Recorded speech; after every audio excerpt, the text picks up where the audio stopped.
Frères et sœurs, bonsoir. Oui, je suis à l'église. Alors, c'est un peu particulier ce soir. On est le mercredi 29 janvier 2025. On n'a pas pu se réunir, mais c'est pas pour ça qu'on ne prie pas, qu'on ne peut pas avoir aussi un moment ensemble. Et je crois que c'est bien. Aujourd'hui, la technologie nous permet de faire ça. Je n'ai pas fait de Zoom ou de WhatsApp. WhatsApp, c'est compliqué parce qu'il y a beaucoup de monde sur le groupe. Et si les micros sont tous ouverts, ça va être compliqué. Zoom, il faut que je revoie un peu ça pour la prochaine fois. On pourrait le faire. Et voilà, simplement, j'enregistre. Là, il est un peu plus de 19 heures. Donc, je diffuserai tout à l'heure. Quand vous allez regarder, ce sera à peu près 20 heures. J'espère que voilà, ça sera bon. En tout cas, voilà, on peut déjà remercier le Seigneur parce que après cette épidémie qui a été quand même assez difficile, plus de 15 familles qui ont été touchées depuis le 20 janvier jusqu'à maintenant. J'ai recensé peut-être 25-26 personnes qui ont eu soit la grippe, soit la gastro, soit les deux. Donc voilà, il y a la période d'incubation, de contagion. Avec le pasteur Julien, on a préféré donc annuler certains rendez-vous. C'est par mesure de prévention pour que tout le monde puisse récupérer des forces et puis qu'on passe justement cette vague-là. Pensons aux plus petits, il y a beaucoup de petits qui ont eu des pointes de fièvre jusqu'à même, je crois, la petite de notre frère et sœur Arthur et Julie a passé les 41. Donc, mais sinon, j'ai entendu d'autres 40, 39. Donc voilà, les plus petits sont touchés. Les plus âgés aussi. Il fallait aussi protéger. Vous savez que vendredi, on a une équipe. Donc le pasteur Julien, Antoine, Kylian, Elisa, puis la sœur Brigitte de l'église Méac, qui vont partir pour ce défi donc, de monter le Kilimandjaro. Donc c'était aussi important qu'ils puissent échapper aussi à ça. Notre frère Antoine était malade. Maintenant, je l'ai vu aujourd'hui, il est rétabli, mais il faut être sage. Donc voilà pourquoi nous n'avons pas pu maintenir le rendez-vous, mais nous pouvons toujours avoir ce rendez-vous avec le Seigneur et prier les uns pour les autres. Vraiment, je prie, si vous n'êtes pas dans le groupe de sujets de prière, demandez à des frères et des sœurs, demandez-moi le lien, c'est important. On prie tous les jours, il y a des sujets de prière qui sont mis, on persévère dans la prière, et c'est aussi le but de nos rencontres. Voilà, j'aimerais qu'on puisse prier pour introduire ces moments. Merci Seigneur. Seigneur, ta grâce est toujours là, Seigneur Jésus. Merci Seigneur. Et même si on n'a pas pu se rencontrer, Seigneur Jésus, cette semaine, toi tu es toujours là, tu es toujours présent. Et par le moyen de cette technologie, tu nous permets d'avoir contact les uns avec les autres. Et ça, c'est formidable. Alors, bénis ta parole et conduis toutes choses pour ta gloire. Amen. Vous savez que ma toux, c'est pas du tout la grippe, c'est une toux chronique, mais ça va déjà bien mieux qu'il y a une époque. Donc, je remercie le Seigneur aussi pour vos prières et votre soutien. 1 Thessaloniciens, chapitre 2. Le texte n'est pas très long, il fait 20 versets. Je lis. 1 Thessaloniciens, chapitre 2, verset 1. Vous savez vous-même que notre arrivée chez vous n'a pas été sans résultat. Après avoir souffert et reçu des outrages à Philippe, comme vous le savez, nous prîmes de l'assurance en notre Dieu pour vous annoncer l'évangile de Dieu au milieu de bien des combats. Car notre prédication ne repose ni sur l'erreur, ni sur des motifs impurs, ni sur la fraude. Mais selon que Dieu nous a jugés dignes de nous confier l'Évangile, ainsi nous parlons, non comme pour plaire aux hommes, à des hommes, mais pour plaire à Dieu, qui sonde nos cœurs. Jamais, en effet, nous n'avons usé de paroles flatteuses, comme vous le savez. Jamais nous n'avons eu la cupidité pour mobile. Dieu en est témoin. Nous n'avons point cherché la gloire qui vient des hommes, ni de vous, ni des autres. Nous aurions pu nous produire avec autorité comme apôtres de Christ, mais nous avons été pleins de douceur au milieu de vous. De même qu'une nourrice prend un tendre soin de ses enfants, nous aurions voulu, dans notre vive affection pour vous, non seulement vous donner l'évangile de Dieu, mais encore nos propres vies, tant que vous nous étiez devenus chers, tant vous nous étiez devenus chers. Vous vous rappelez, frères, notre travail et notre peine, nuit et jour à l'œuvre, pour n'être à charge à aucun de vous, nous vous avons prêché l'évangile de Dieu. Vous êtes témoins, et Dieu l'est aussi, que nous avons eu envers vous qui croyez une conduite saine, juste et irréprochable. Je lis du verset 11 au verset 20. Vous savez aussi que nous avons été pour chacun de vous ce qu'un père est pour ses enfants, vous exhortant, vous consolant, vous conjurant de marcher d'une manière digne de Dieu, qui vous appelle à son royaume et à sa gloire. C'est pourquoi nous rendons continuellement grâce à Dieu de ce qu'en recevant la parole de Dieu que nous vous avons fait entendre, vous l'avez reçue, non comme la parole des hommes, mais ainsi qu'elle est véritablement comme la parole de Dieu qui agit en vous qui croyez. Car vous, frères, vous êtes devenus les imitateurs des églises de Dieu qui sont en Jésus-Christ dans la Judée, parce que vous aussi, vous avez souffert de la part de vos propres compatriotes les mêmes maux qu'elles ont souffert de la part des Juifs. Ce sont ces Juifs qui ont fait mourir le Seigneur Jésus et les prophètes, qui nous ont persécutés, qui ne plaisent point à Dieu et qui sont ennemis de tous les hommes, nous empêchant de parler aux païens pour qu'ils soient sauvés, en sorte qu'ils ne cessent de mettre le comble à leurs péchés. Mais la colère a fini par les atteindre. Pour nous, frères, après avoir été quelque temps séparés de vous, de corps mais non de cœur, nous avons eu d'autant plus ardemment le vif désir de vous voir. Ainsi voulions-nous aller vers vous, du moins moi, Paul, une et même 2 fois, mais Satan nous en a empêchés. Qui est en effet notre espérance ou notre joie ou notre couronne de gloire? N'est-ce pas vous aussi, devant notre Seigneur Jésus, lors de son avènement? Oui, vous êtes notre gloire et notre joie. Voilà, c'est un peu particulier comme texte. Et on voit que l'apôtre Paul, dans cette lettre, il le rappelle, déjà qu'il leur a apporté l'évangile, et que eux ont répondu à cet appel. Ils ont répondu à l'appel qui a été lancé, à la prédication de la bonne nouvelle. Ce qui est intéressant de voir dans ce texte, en tout cas c'est ce que moi j'ai voulu retenir, il y a beaucoup d'autres choses, hein. Si vous méditez, je vous invite à méditer ce texte, c'est de voir l'attitude de Paul et de ses compagnons, pour que ça nous donne aussi des pistes pour savoir comment nous comporter.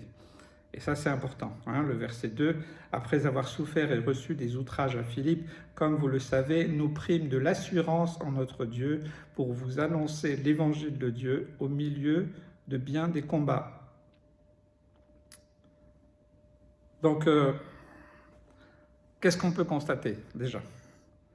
C'est quand on prêche l'évangile, il y a des combats. Si tu témoignes autour de toi, il ne faut pas t'étonner qu'il y a des combats, qu'il y a des luttes, qu'il y a de l'opposition, qu'il y a des blocages. Donc Paul, il le dit, donc ça ne devrait pas nous étonner. On a nous-mêmes des combats dans nos vies, et la différence, c'est soit on choisit de rester concentré sur nos propres combats, nos misères à nous, sur nous-mêmes, et c'est une manière que le diable a pour nous empêcher réellement de saisir ce que Dieu veut pour nous. Peut-être qu'on passe à côté d'une rencontre, d'une opportunité, d'une bénédiction, de ce que Dieu a préparé, parce qu'on est centré sur nous-mêmes. Le diable nous accable et il réussit à nous décourager, nous faire douter, et on perd finalement le fil de ce qu'il est venu accomplir dans nos vies. 1 Thessaloniciens 2, je lis un autre verset, « Car notre prédication ne repose ni sur l'erreur, ni sur des motifs impurs, ni sur la fraude. » Donc quand on partage le message de la bonne nouvelle, l'évangile, on parle de quelque chose qui est concret. Qu'est-ce que Jésus a fait dans ma vie? Pas ce qu'il a fait, oui, on peut raconter des choses, des témoignages qui s'est passé là ou chez quelqu'un d'autre, mais quand vous parlez à quelqu'un, si vous lui dites, voilà ce que Jésus a fait pour moi. Et surtout, bien sûr, le message central de la croix, c'est Jésus qui est venu nous sauver du péché. La nécessité de la repentance et de la nouvelle naissance. Nous vivons dans un monde, je pense que nous sommes, je ne sais pas combien il est, minuit moins quelque chose, en tout cas on n'est pas loin, et Dieu seul le sait, mais il y a beaucoup de personnes qui prêchent un évangile tronqué, erroné. Et c'est quelque chose qui se constate, c'est l'évangile du bien-être, de la réussite personnelle, du leadership. Je ne dis pas que toutes ces choses sont mauvaises, je ne juge, je ne condamne personne. Je dis juste, est-ce que c'est vraiment ce que Jésus est venu accomplir à la croix? Certains utilisent la prédication comme un, je dirais, comme un tiroir-caisse, en tirer un profit personnel, qu'il soit financier ou autre. Dans ce cas-là, on détourne vraiment le message. Si nous prêchons l'évangile, c'est d'abord par amour. Jésus nous a tant aimés. Dieu t'a tant aimé. Dieu t'a tant aimé qu'il a donné son Fils. Jésus nous a tant aimés qu'il a accepté de mourir à ta place, à ma place, sur la croix. Ça, c'est l'amour. Et l'amour aussi pour notre prochain. C'est ça le cœur du message de l'Évangile. Parce que s'il n'y a pas d'amour, qu'est-ce qui reste?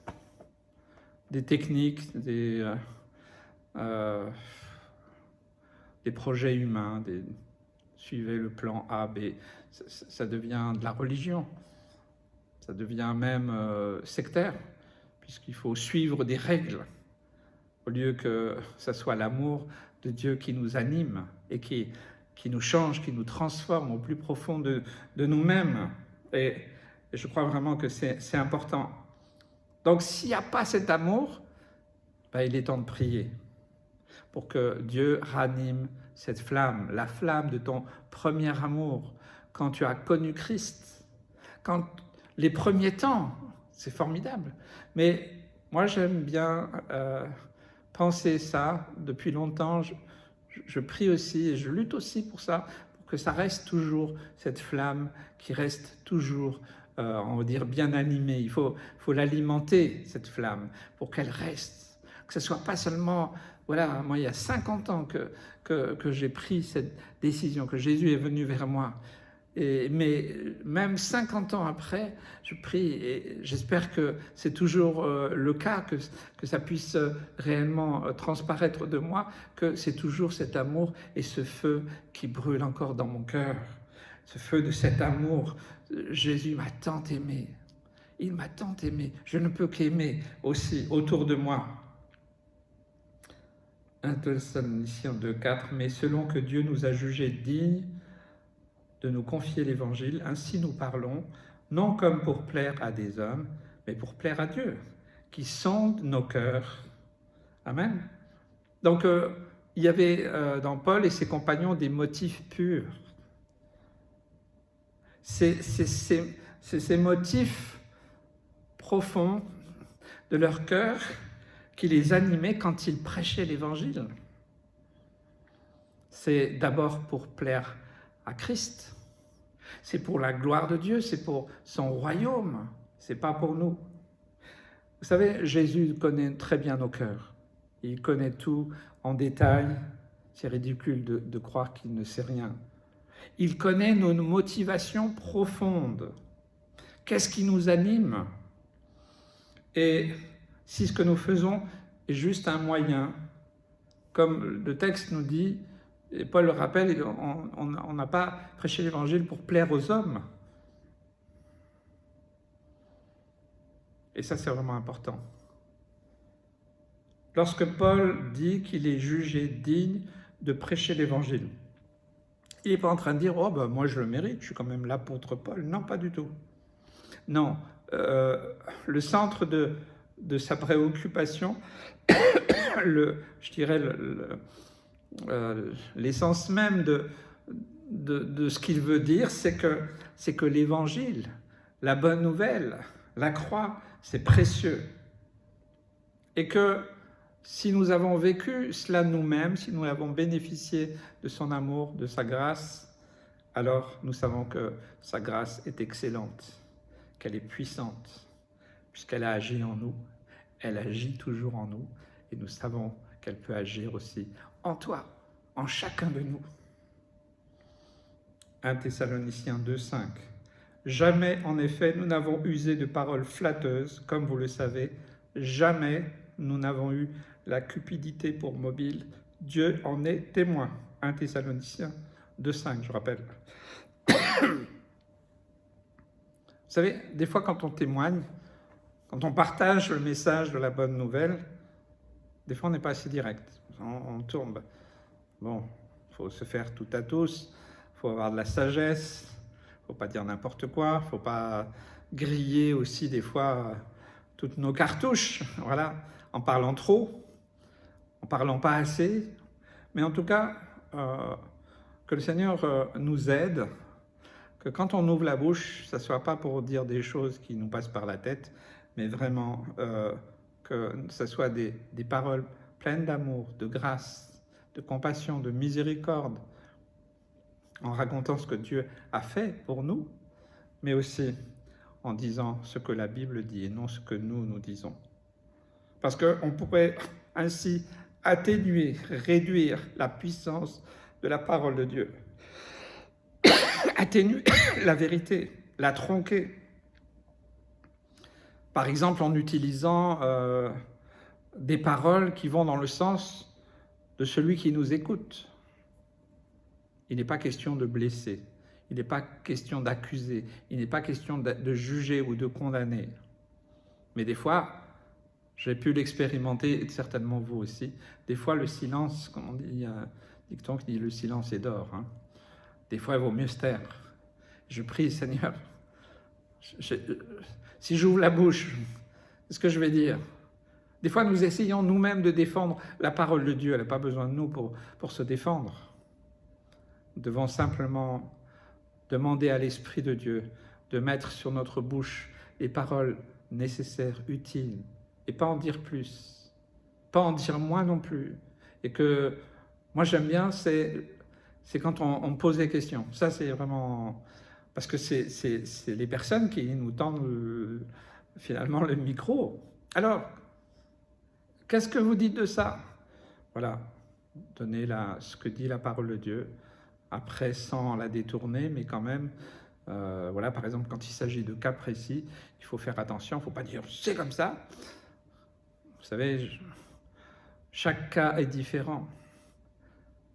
La Bible est claire sur beaucoup de sujets, mais elle sait aussi, non pas s'adapter, mais elle connaît chaque être humain. Et nous avons besoin d'avoir la révélation du Saint-Esprit, la sagesse qui vient d'en haut, avec cet amour et cette compassion, en sachant que nous-mêmes, nous n'avions pas tout compris et qu'on avait mal interprété ceci ou cela.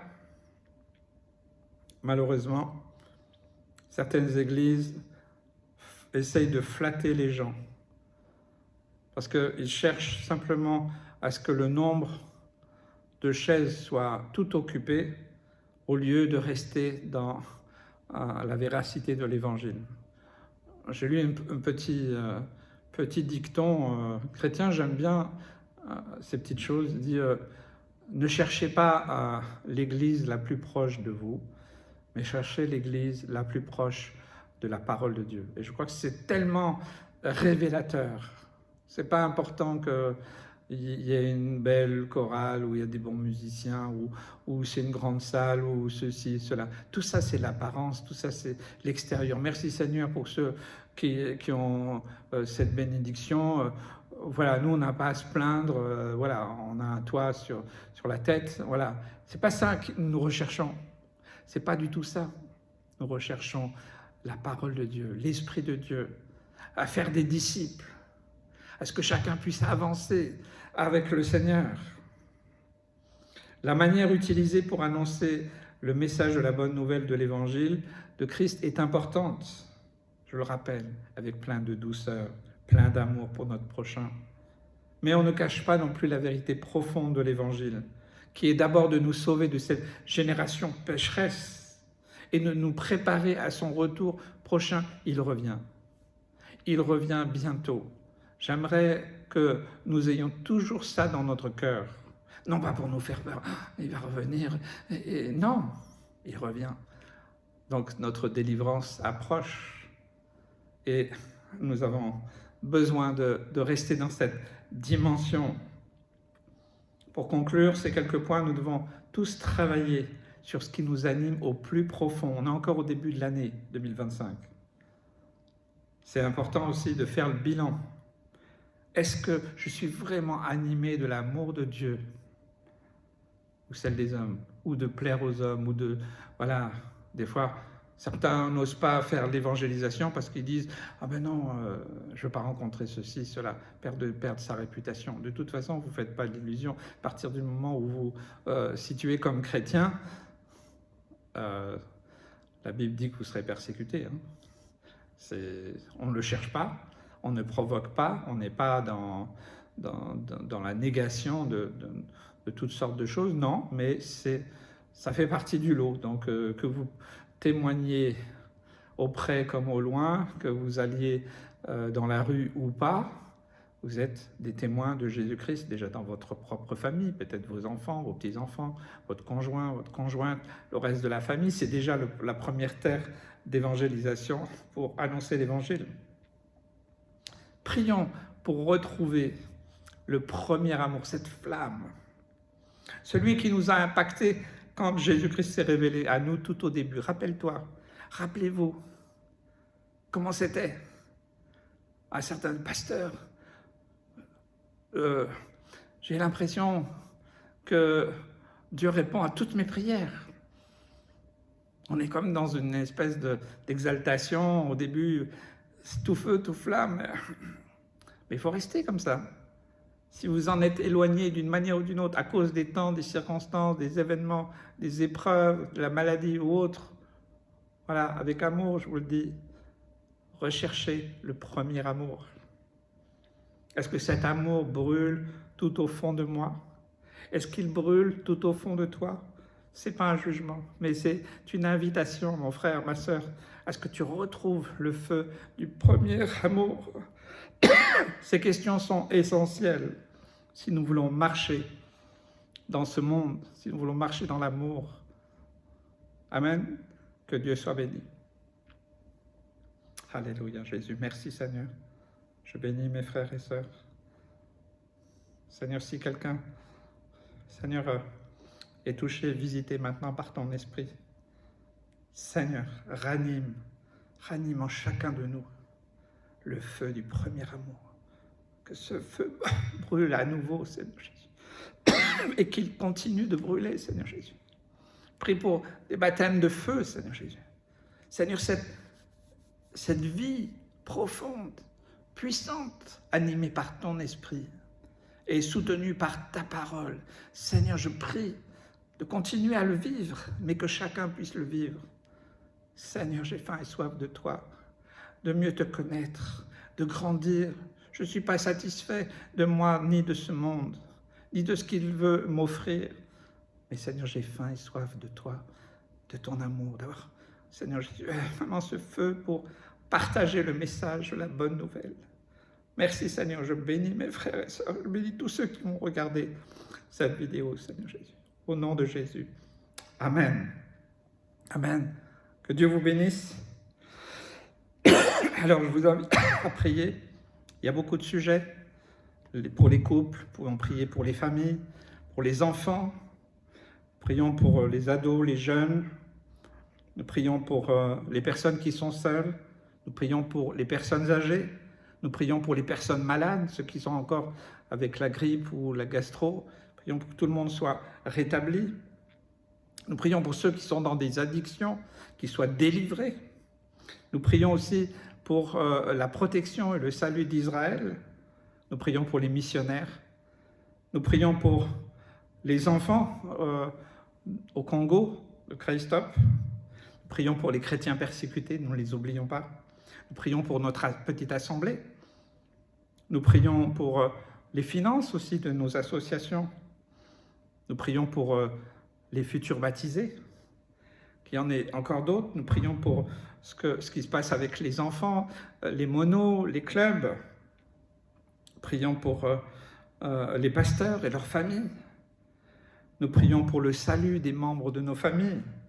Nous prions pour le salut des habitants de nos quartiers, de nos villes, de nos villages. Nous prions pour le salut dans le monde. Nous prions pour nos autorités. Nous prions pour ceux qui subissent la haine et la guerre. Il y a tant de guerres sur ce monde. C'est terrible. Je ne vais pas en citer, je vais en oublier, il y en a partout. Dieu est un Dieu de paix. Nous pouvons être des ouvriers de paix, c'est ce que la Bible nous dit. Donc priez, prions pour le pays, prions pour ceux et celles qui souffrent. Nous pouvons vraiment prier, intercéder. Prions pour nos amis qui vont partir pour le Kilimandjaro.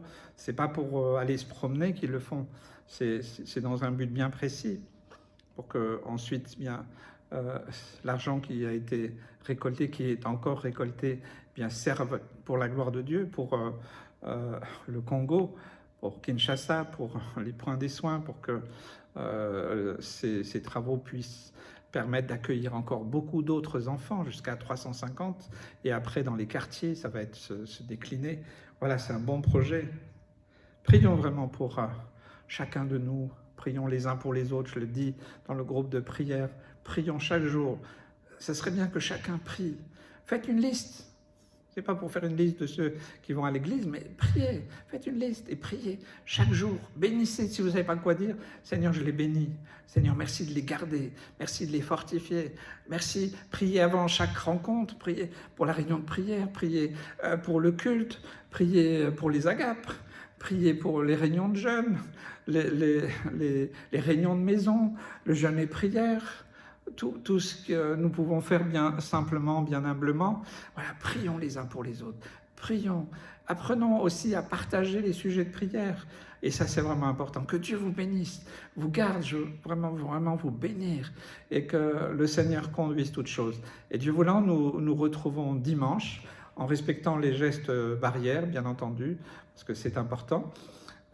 Donc, si vous êtes malade encore, voilà, c'est mieux que vous restiez à la maison. Et si vous toussez encore, vous allez un peu mieux, mais soyez sages et prenez un masque en arrivant à l'accueil, mettez du gel. Nous sommes aussi conscients de ces réalités, n'avons pas peur, nous ne sommes pas dans la sinistrose, mais nous sommes aussi des hommes et des femmes responsables avec le pasteur Julien, avec le conseil. Voilà, nous essayons simplement de faire les choses simplement, mais dans l'équilibre et la sagesse. Et il n'y a rien qui empêche cela. Oui, j'ai la foi, et moi, ouais, j'ai la foi aussi, hein. J'ai la foi, mais nous sommes aussi sur la terre et nous savons qu'il y a certaines choses qui se passent et nous pouvons ainsi vivre l'Église aussi d'une manière différente, en nous soutenant les uns les autres, en priant les uns pour les autres. Voilà, je pense que c'est ça qui est important. Il n'y aura pas d'agape dimanche, il n'y aura pas d'atelier, parce qu'on ne veut pas, c'est encore des clusters possibles hein, de se transmettre, parce qu'il y a un temps de contagion. Donc voilà, et normalement, dès la semaine prochaine, Dieu voulant, je referai un point samedi avec les malades, les familles atteintes, et puis Dieu voulant, la semaine prochaine, on reprend notre programme tout simplement. Voilà, que Dieu vous bénisse et à très bientôt.